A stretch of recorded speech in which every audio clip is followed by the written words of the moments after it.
All right, welcome back to the Parlay Parlor. This is the latest edition of Fresh Out the Freezer. Let's get started with a sprinkle report.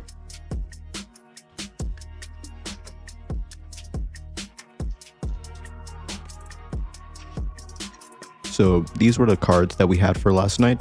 Jordan Poole, under 4 threes. Austin Reeves, over 4.5 assists. Dyson Daniels, over 10 rebounds and assists.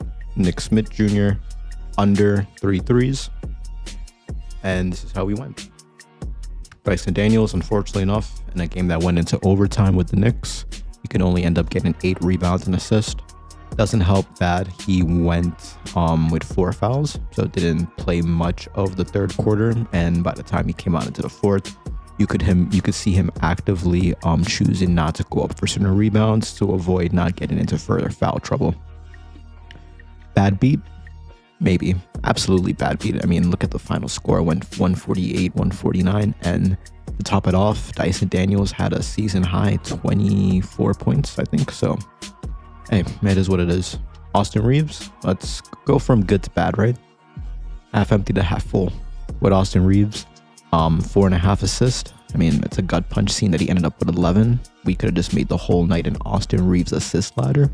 Granted, I mean, the Lakers did get upset and Luka got into serious foul trouble with 5 fouls by the early third quarter. Only ended up with 17 points, I think. Austin Reeves was out there and he got what he did. I really do wish we laddered this up. Even went with the Austin Reeves night. Austin Reeves assist, Austin Reeves rebounds and assist, Austin Reeves rebounds. It looks like points was the only thing that he didn't do too hot in.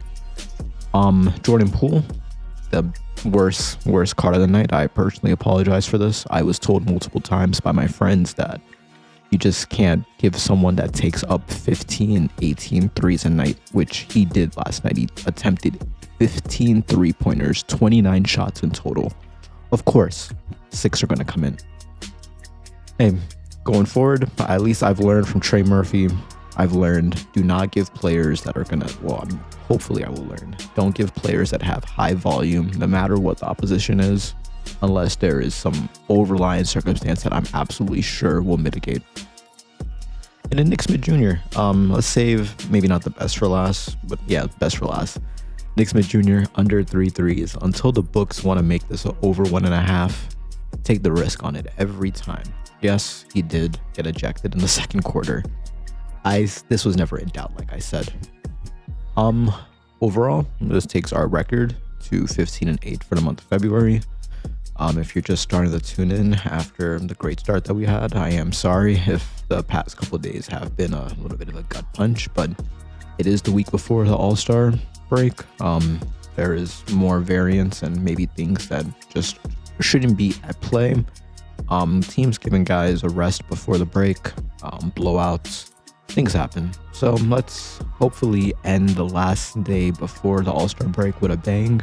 And I might have a Friday or Saturday special for you guys on maybe the All-Star game, but particularly I think the slam dunk competition and the 3-point contest will have some value. All right, so for tonight's card, we have Nikola Jovic, over 14 points and assists. Isaiah Hartenstein, over 13 rebounds and assists. Jaden McDaniels, 6 rebounds. Anthony Edwards, over 10 rebounds and assists. And Derrick Jones Jr., over 13 points and rebounds. If you do decide to parlay all of these together, you would get a potential return of a plus 1632. I would always recommend, once alt lines become available, water these down maybe 20% if you do decide to play all of these straight on top of the parlay, just in case things happen. In any case, let's get started with Nikola Jovic. We have the Miami Heat going over to face the Dallas Mavericks. And one thing to keep in mind today, guys, everything is a back-to-back. Normally don't like that, especially before the All-Star break, but it is what it is. We want to try to find value. Don't want to miss any plays. That's the reason why we play one unit at a time. We play straights, maybe play a parlay if you feel entitled, but we only track our straights. So so 15 points in assist. We can see that this is something that he is hitting in 51% of the season. So maybe it's pretty much of a coin flip. If we go over the last 5, 6 of the 7 of the last 10, 3 of the last 5. Head to head, maybe not the most compelling, but we have to understand that this was when Jimmy Butler was at the Heat. It was a different system. All the play kind of went through him and Adebayo and Tyler Hero when you got the chance, and Jovic wasn't really getting much of an opportunity. And if we look at it as well, he was getting 23 minutes, 15 minutes, 5 minutes in those encounters. If we look at his last 10 games, he's getting 28, 26, 31, 31. That was his foul trouble. Oh, huge foul trouble last game. 5, 3, 3, 3. We don't need him for rebounds, we need him for points and assists. So I think that's perfectly fine. This should be a good bounce back spot for him against a Mavericks team that is middling in defense to the power forward position. I mean, they are dealing with a plethora of injuries. I mean, AD is out for the foreseeable future. Daniel Gafford is out. Lively is out. These guys just have no center. Wow. Even PJ Washington is out. Maybe you might want to look at Bam Adebayo, rebounds and assists at some point. But I still like Jovic. In terms of the volume that we need for him, he is attempting up to 12, 8, 9. He's averaging around 9, over 9. So 10 shots a night. If he converts about 4 of them, that puts us at about 8 points. He does make some threes. So assume one of them are threes. That could be 8 or 9 or 7 points. And then it just comes down to his potential assist. He got 5 fouls. OKC, always. That's always an outlier game. One of the best teams in the NBA, if not the best team in the NBA. Boston, wow. You really rough slate of games recently that they've lost. So maybe big potential bounce back spot against a banged up Mavericks team for Jovic to come and do some damage for us. If we want to look at some stats that can kind of support this, if we look at the implied odds, maybe not the best value that we're getting in terms of the matchup. And if we look at the last 10, 15, and 20, I mean, we're still beating the value that the books are giving us across the season and from 5, 10, 20 games. Head to head, I wouldn't worry about that. Like I said, that was when it was the Jimmy Butler Heat. Now it's more of the Pat Riley Heat, where I think everybody will have to contribute. When we look at similar power forwards, or just power forwards in general that have recently played the Mavericks, Draymond Green, last night he had 18. Keegan Murray, he is more of a spot shooter guy. I don't see him getting an assist at all. Taj Easton, same thing. Al Horford, Yabusele, Evan Mobley. So when we look at power forwards that are in the type of play style that we would want from Nikola Jovic, Jason Tatum in a obviously way better caliber and quality of role. For us to 115 on a night when there should be a lot of rotation, not a lot of rotation, but there should be some rotation. It's a back-to-back and they're traveling. He just had 5 fouls his last game. Give me Nikola Jovic 15 points and assists. So for our second, third, and fourth cards of plays for tonight's card, we are going to the OKC Timberwolves game. We do have Jaden McDaniels for 6 rebounds. This line did open at 6.5. It did drop to 5.5, and it looks like the books aren't really sure where to value it. And we look at the defense of the power forward position from OKC. We do see that they do, they're not really the best in compared to everything else that they do. But Chet Holmgren was injured. They have had to kind of deal initially with a tandem of J-Dub, J-Will, and Hardenstein. Now that he's back, now that Chet Holmgren is back, we should maybe see this number increase or decrease in the coming weeks. Speaking of injury report, when we look at the Timberwolves, Julius Randle will still be out, Mike Conley is out, and Dante DiVincenzo will be out. So I do think in terms of the front court presence, you're going to have the likes of Naz Reid, Rudy Gobert, and Jaden McDaniels.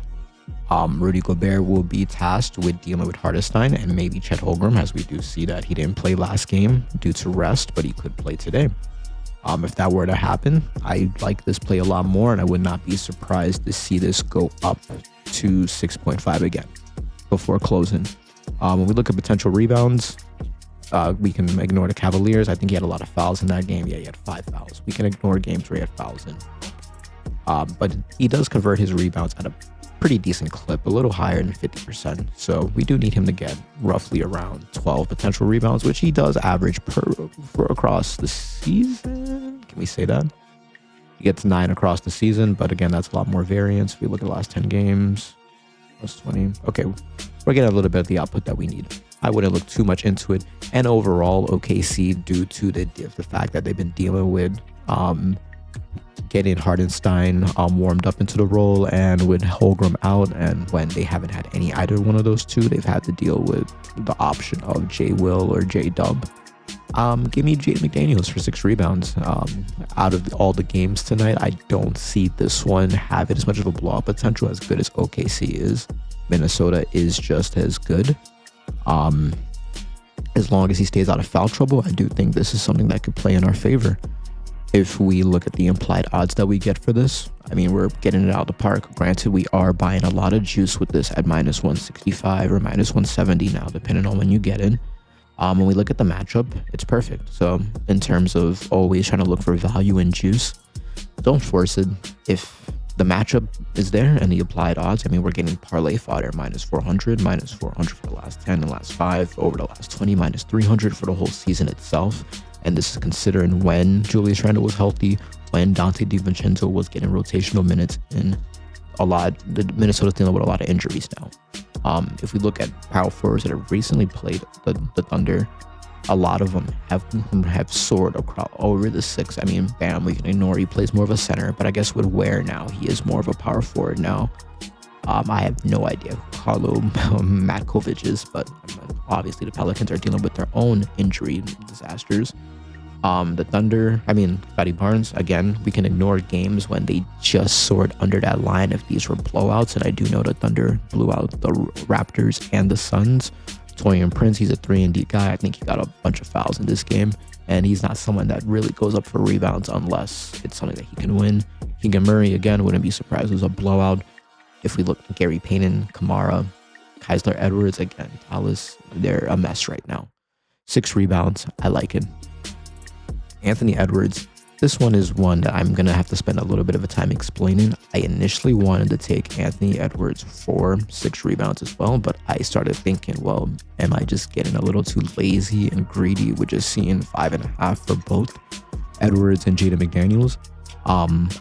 And then I looked into it a little bit more. Granted, yes, their defense of it is good, and considering the injuries that the Timberwolves do have, with Mike Conley and DiVincenzo being out, so they really do have a backcourt presence of Anthony Edwards and Dillingham, and then Alexander Walker from time to time, I believe. I considered pivoting this over to his assist line, which was at 5.5 against a Thunder team that, if this is a blowout, which I hope it's not, I'm not that confident in either. For some reason, you would think if his assist line is at 6, his rebounds is at 6, then therefore his rebounds and assist line would be, and it just updated. Wow, I snagged this at 10.5. It is 11.5 now. I think that was an error from the books. I do think in any case, Edwards is a competitor. It is scary always giving guys that can explode for 40 on any given night rebounds and assists, and you feel stupid with egg on your face afterwards when they decide to explode for points, as they rightfully should. I think Edwards is going to have to do a bit of it all today. I would pay attention to this line. Again, it's the Thunder. There could be blowout risk. I can see this line dropping down again to 10.5. Even at 11.5, I would still take it. When you go higher to 12.5, I would then ignore it. Of course, when we look across maybe the recency bias, odds do not play too much in our favor. I mean, it's 50-50 in the last 10, only 2 out of the last 5, but a lot of these were, tough games. They lost to the Bucks. I think Edwards exploded for like 40 points that game. I think he blowout here, competitive game, and they won. Competitive-ish game, and they won. Upset, and I think he exploded for points in this game as well. Look at the last 20. It doesn't look too good in our favor. Head-to-head doesn't look too good in our favor, but again, this was different iterations of this Minnesota Timberwolves team. Julius Randle was healthy. They had Cat earlier. If we even go to if we go to 2024, this is Cat time. This is Cat time. This is Julius Randle time. Julius Randle's injured. Cat's no longer here. Anthony Edwards is going to have to kind of do it all. In terms of the volume that we need from him, he's given 9 potential assists, which is great. I mean, if he can he converts them at a relatively respectable clip. I mean, 9-6, 8-3. It depends on. I mean, you can't really fault the guy if he puts someone in a good position and they miss their look. That's on them. Look at his rebound chances. He converts these at an amazing clip of 14 potential rebounds, 9, 10, 7. We're getting the volume that we need for Anthony Edwards. And if you did decide that you wanted to take him for his rebounds or his assist, I wouldn't fault you at all. I did decide to go and include all of that here. In terms of implied odds for rebounds across the season, we're not getting the best value for it in terms of what the books are giving us, which is what made that pivot. The matchup is good, but then when you look at the value for his rebounds and assists, I think it's just better, of course. When we look at his, and this might come back to haunt me, when we look at the hit rates, the recency bias does lean a bit more in our favor if you did want to go for rebounds. But again, you never know with an OKC team that can be up 30 points at the half right before the All-Star break, and Chris Finch decides to bench everybody in the second half, give them an early start to a vacation. Rebounds in terms of recent shooting guards to play the Thunder. Tyler Hero had a terrible game last game, so we can ignore him. Trey Murphy, he did haunt me with under 4 threes. Desmond Bane, we're looking at guys that typically, I mean, Grady Dick and Desmond Bane are getting rebound lines of normally 3.5, 4.5. So for them to soar over this, damn, maybe I shouldn't have pivoted. But in my defense, if we look at rebounds and assists, we do get comparable value. Now that they jumped it up to 11.5, I would be concerned. I would be maybe a little more concerned, but the matchup does pair up pretty great. And if we look at recent shooting guards as well, they've all had pretty good games and they've kind of soared over that number. I wouldn't be too concerned, but I've given you 3 options on what you can decide to take with this. Isaiah Hartenstein. We're going to spin the block. I know I say I don't like doing that, but with the day before the break, there's only so many options we have out there. Let's go over something safe. Yes, Chet Holmgren is back, but this is probably one of the most intense matchups that you could bring Chet Holmgren back in for. And if this isn't a blowout and the Timberwolves do keep it competitive, I can see Hartenstein needing to facilitate a little bit more. Chet Holmgren isn't the most dominant front court presence. I can definitely see him going out for some threes and him being out there for Hartenstein to get some rebounds and dish it back out too.